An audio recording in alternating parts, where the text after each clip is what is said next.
Hello, I'm Claire from Wild Ginger Films, and today I'm reviewing the Inov8 X-Claw 275.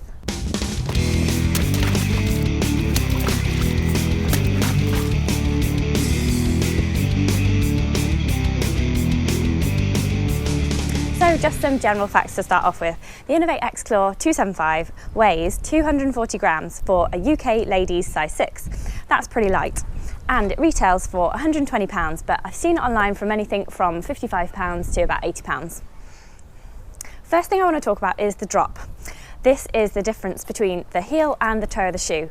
And if you don't know what the drop is and why it's important, then just check out my video here.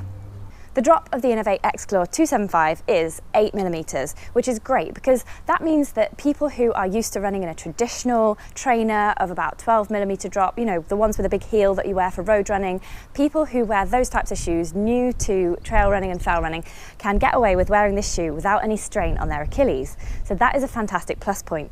So today's question, what's your ideal drop in a shoe? Are you a 0 drop person or more of an 8mm, 10mm drop person? Let me know in the comments below, it'd be really great to hear from you. Now the fit. Now this is a thing I found really exciting about this shoe. The fit on the X-Claw is called Inov8 Standard Fit rather than Precision Fit. So it's got a slightly wider toe box than other shoes with this level of grip. And that is really great if you've got wide feet or if you're going to be doing some long distance running like ultras or maybe multi-day ultras where your feet might swell up and spread over multiple days. For me, these shoes were really comfy straight from the box, so much so that I did the Hawkshead Lakeland Trail 10-mile race in them. Then I followed that up by 10 hours in the Lake District Mountains the day after. So I did not get any blisters, but I did have some issues with the underfoot cushioning, which I'll come to in a minute. If you find these gear reviews useful, then do give them a like and be sure to subscribe to my YouTube channel so that you don't miss out on my weekly gear reviews, interviews with elite athletes, and inspiration in general for our favourite sport of trail running. The cushioning is there in this shoe, but I just found on some of the more jagged rocks, you can feel the terrain maybe too much underfoot. I know that's what they're designed for. It's designed so that you can feel and respond to that terrain, and it's really good for experienced runners. But for those with feet that aren't perhaps used to that, it was a bit hard underfoot after I'd done a lot of rocky running. And the cushioning and the hardness of the rock plate in this shoe doesn't feel as protective as something like the La Sportiva Bushido, which is here, and that just gives you that little bit more protection, but then the grip isn't as strong. So it's just weighing up what you need from a shoe, and I would just say to anyone who does buy the X-Claw is just to build up those distances gradually, just to make sure that you don't do what I did and go out for 10 hours and then come back with really aching feet. Now the grip on these is really, really fantastic.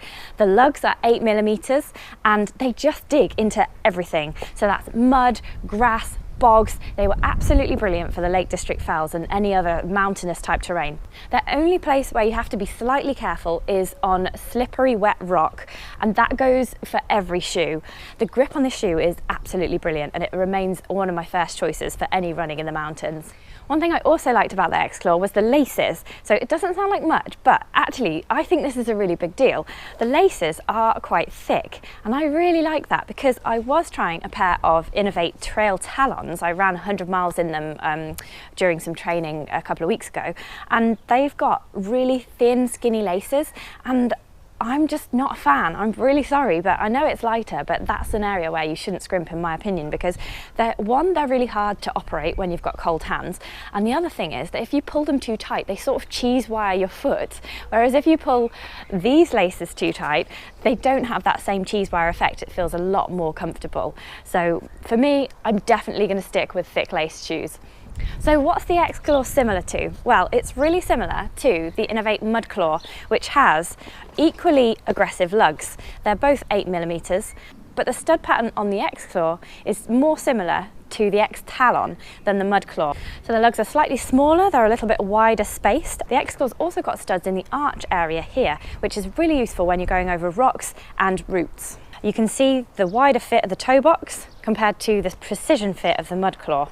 Lots of people will prefer the precision fit, but if you've got wide feet, toe box on the X-Claw is perfect. The heel to toe drop is also 6mm on the Mudclaw, so it makes it that little bit more inaccessible for beginner to intermediate trail runners. So who is the X-Claw most suited to, and what kind of terrain is it best used for? Well, this shoe would really suit beginner to intermediate mountain runners with wide feet. And terrain-wise, this shoe is going to perform really, really well on steep, grassy, boggy, muddy, mountainous, rocky terrain. If you'd like to buy any of the gear that you see in my gear reviews, I always post the links to them in the description below. And if you click on those links, then you'll help me out by giving me a percentage of the sale, and that's at no cost to you or the brand. So thank you very much if you go down that road. Thank you very much for watching, and I'll see you on the trails.